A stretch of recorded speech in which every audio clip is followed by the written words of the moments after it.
Graça e paz, meu amado irmão, minha amada irmã, aluno e professor da Escola Bíblica Dominical. Estamos de volta e o tema que nós estamos estudando é relacionado a domínio próprio, uma vida equilibrada, uma vida temperada, uma vida moderada. Amém, meu amado? E vamos lá ao nosso segundo vídeo relacionado ao tópico de número 2, cujo título é Prostituição e Glutonaria, o descontrole da natureza humana.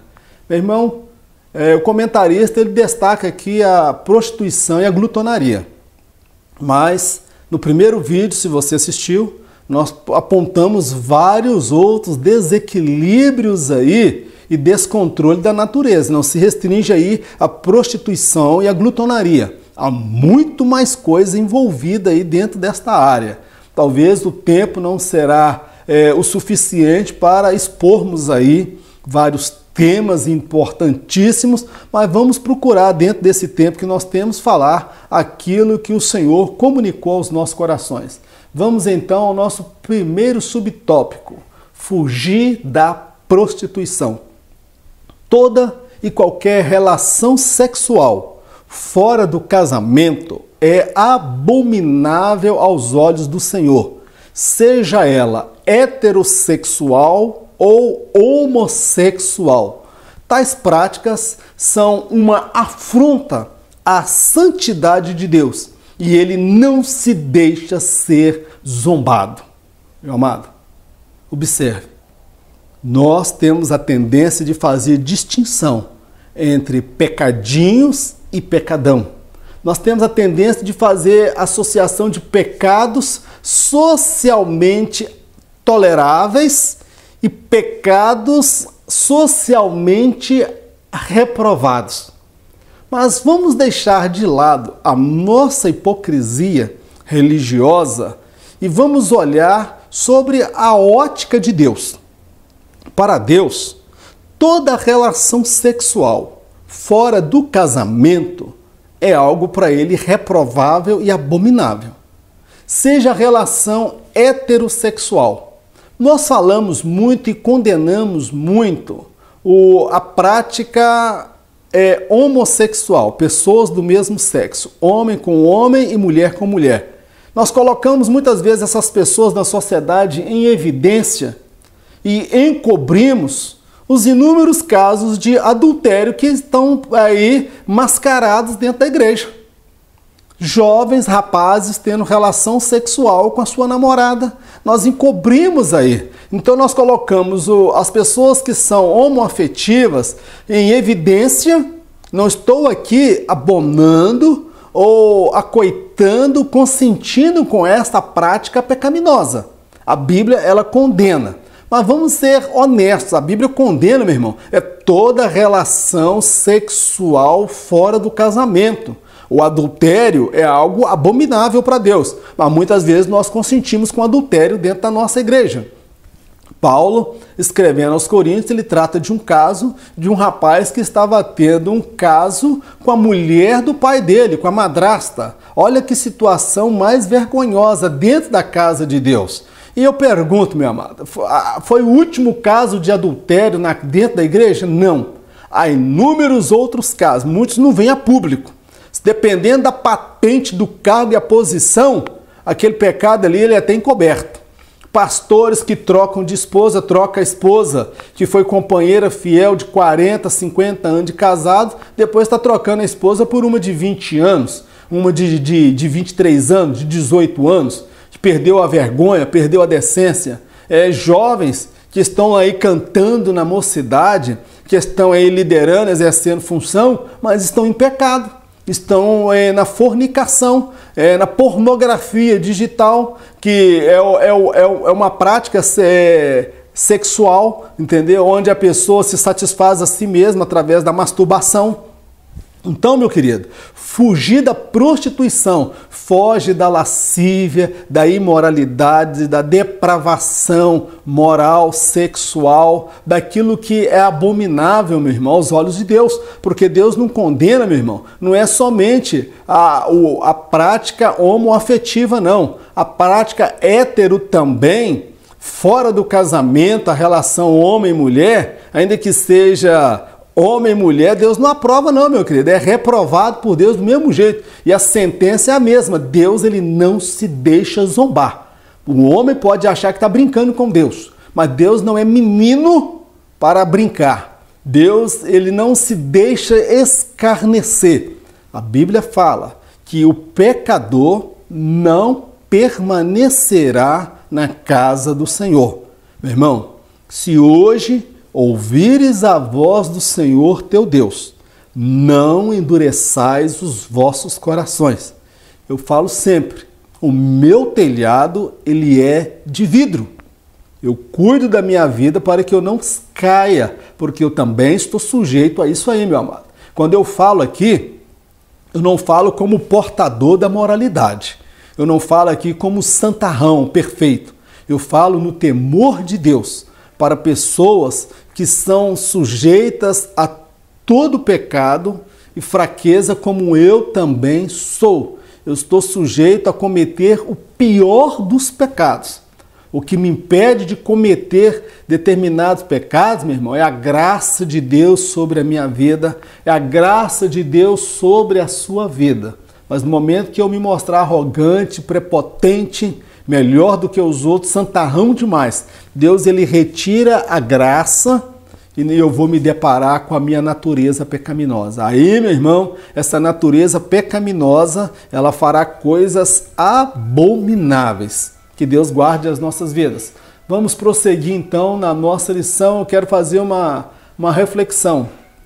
O adultério, a fornicação e a pornografia consentida entre cristãos. Não é menos agravante aos olhos de Deus que a prática sexual entre pessoas do mesmo sexo.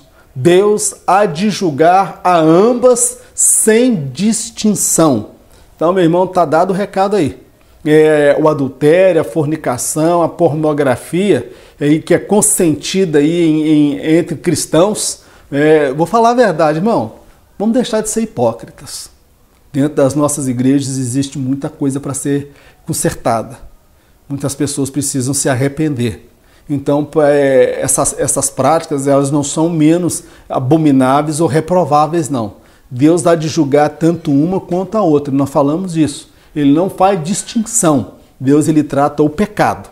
A mão de Deus está estendida para perdoar e alcançar o pecador. Mas Deus só perdoa pecados confessados e abandonados. Vamos, meu amado, aí uma cena que mostra um casal, supostamente um casal, peguei essa imagem do Google, tá aí o crédito, de um casal que está enfrentando talvez aí aquela crise do adultério, a infidelidade conjugal.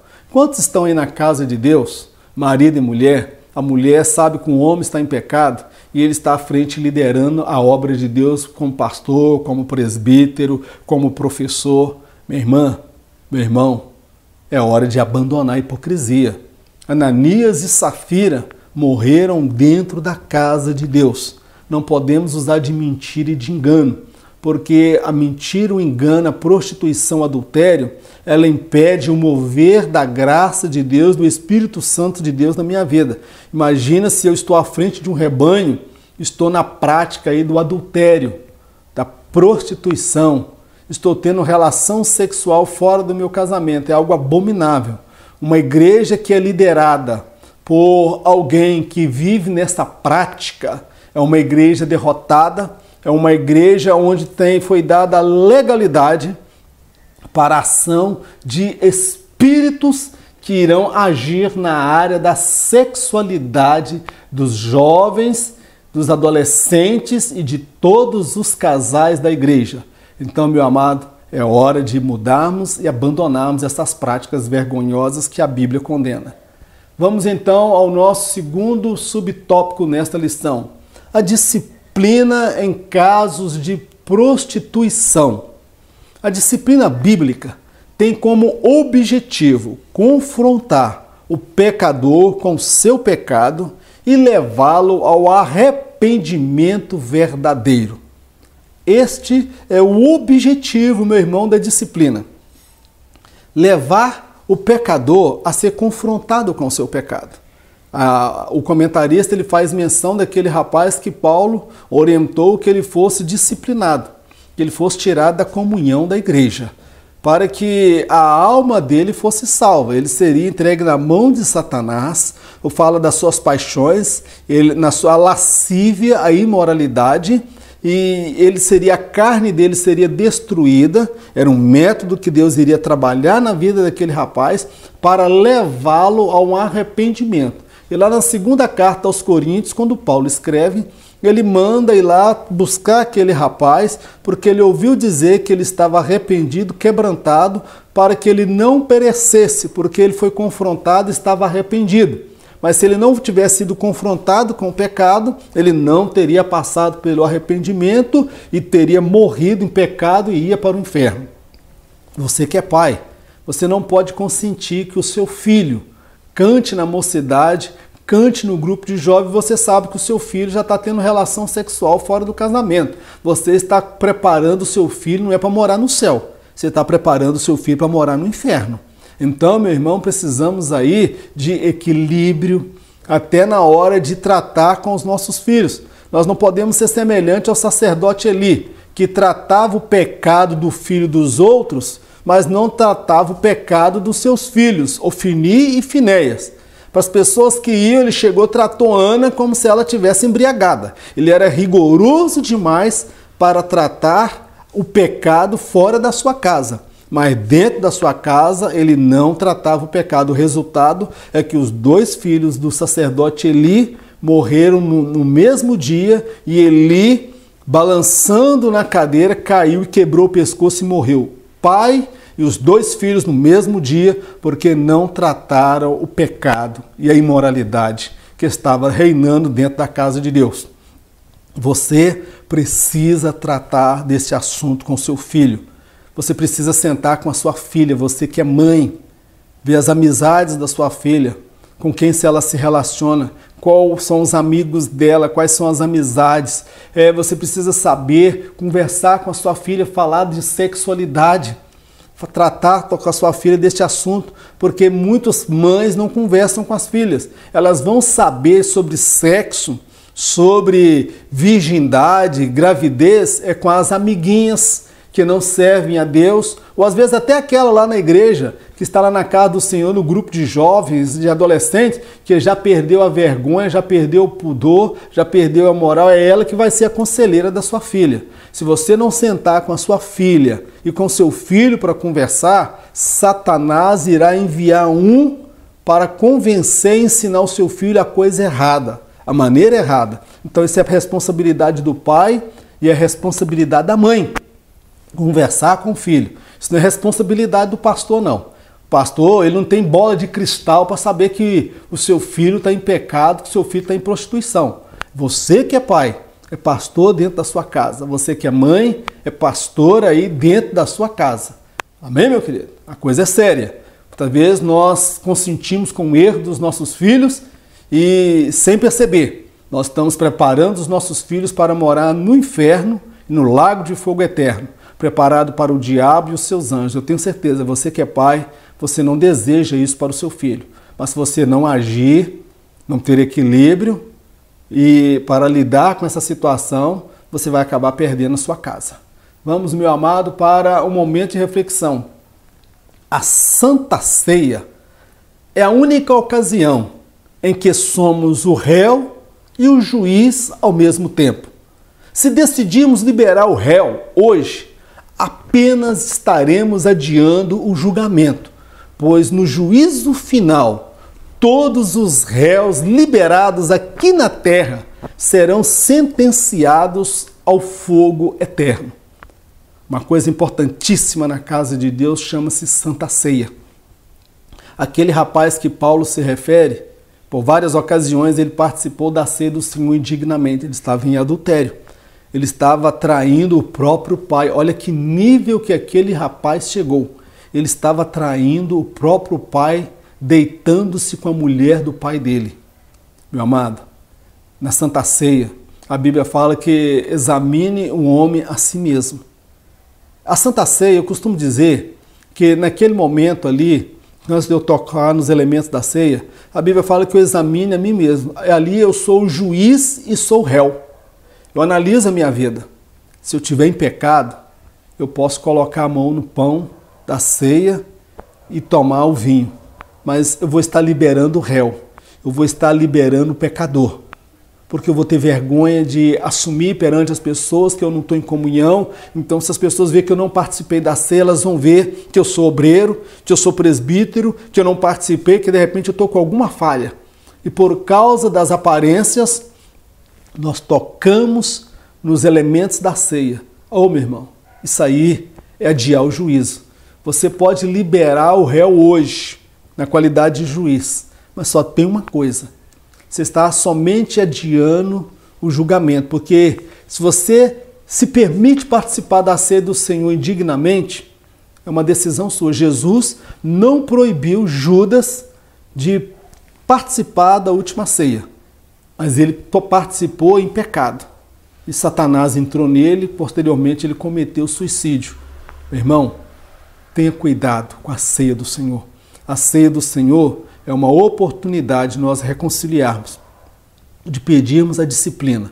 Na verdade, muitos pastores hoje têm dificuldade de tratar o pecado dentro da igreja. Sabe por quê? Nós não podemos excluir as pessoas hoje da igreja. Se você não sabe, se você exclui alguém perante a igreja publicamente, essa pessoa pode até levantar um processo contra a igreja, alegando que ele foi exposto à vergonha e publicamente tratado de um assunto muito particular. Então a pessoa ela tem que confessar e pedir a sua disciplina, a sua exclusão, porque caso contrário essa pessoa pode se valer da lei e processar a igreja. A coisa está séria. Então, meu irmão, talvez hoje você está vivendo uma vida vergonhosa, uma vida no pecado. Mas se você liberar esse réu hoje, você está apenas adiando a sentença pior que está por vir, que é o juízo final, onde Deus irá julgar a todos que participaram da ceia do Senhor indignamente. Mas que Deus guarde a sua vida e restaure a sua comunhão. Vamos ao próximo tópico da nossa lição, que é o terceiro subtópico desse nosso último vídeo, é o terceiro subtópico dentro deste vídeo. A glutonaria e seus males. Há mais pessoas morrendo no mundo por excesso de alimento do que pela falta dele. Muitas doenças são decorrentes da falta de moderação no apetite e para muitos o culpado é o diabo que nada comeu. Meu amado, a glutonaria ela é um pecado. O que é glutonaria? É você comer excessivamente, mais do que você precisa e necessita. Um refrigerante aí da Coca, são vários refrigerantes que têm esse sabor. A Coca, ele possui um teor de açúcar altíssimo. Aquele pacote de batatas que você compra é uma quantidade excessiva de óleo. Aquela caixinha de suco que você compra no supermercado, quase toda ela é açúcar. O que nós estamos fazendo? Nós estamos alimentando mal, comendo mal e excessivamente. Há pessoas que na mesa não pode faltar o refrigerante, aquele de 3 litros. O dinheiro do refrigerante não falta, mas do dízimo não sobra. Nunca tem o dinheiro para o dízimo, mas para o refrigerante tem, para o hambúrguer tem, para o McDonald's tem, e vai alimentando o seu corpo com aquilo que é mal. Depois vem doenças aí cardíacas, vem a diabetes. Olha o nome da doença, diabetes, parece até irmã do diabo, né? Aí depois a pessoa adquire aquele monte de doenças. Aí depois ele vai botar a culpa no diabo.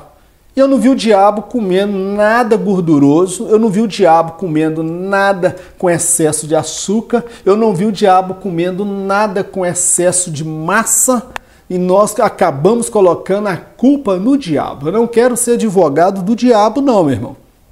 A culpa é da boca.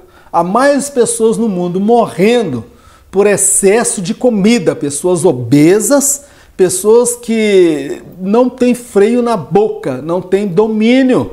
E domínio próprio, temperança, vida moderada passa também por apetite, meu irmão. Você ter temperança, controle até sobre aquilo que você come.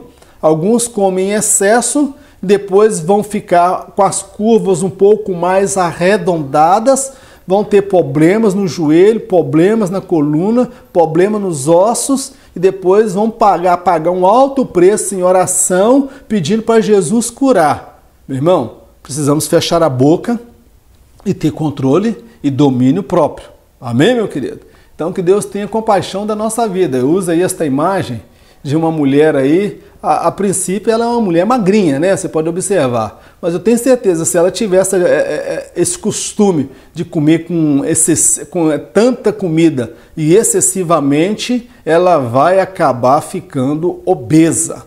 Então, meu irmão, que Deus nos guarde desse pecado, a glutonaria, que é muito pouco falado nas nossas igrejas, é muito pouco ensinado aí nas nossas escolas bíblicas. Que Deus nos guarde. Esta imagem é uma imagem que eu peguei aí no Google, tá, meu querido? Tem que declarar a fonte para não sofrer nenhum problema depois. Encerramos aqui o nosso vídeo, o segundo vídeo, que Deus abençoe a sua vida, e nós estaremos preparando o terceiro vídeo relacionado a esse tema, uma vida moderada, um domínio próprio ou temperança, equilíbrio na vida cristã.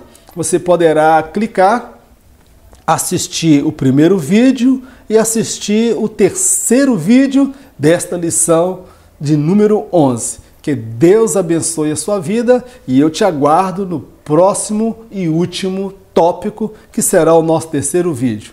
Que Deus te abençoe, meu amado irmão, no nome de Jesus.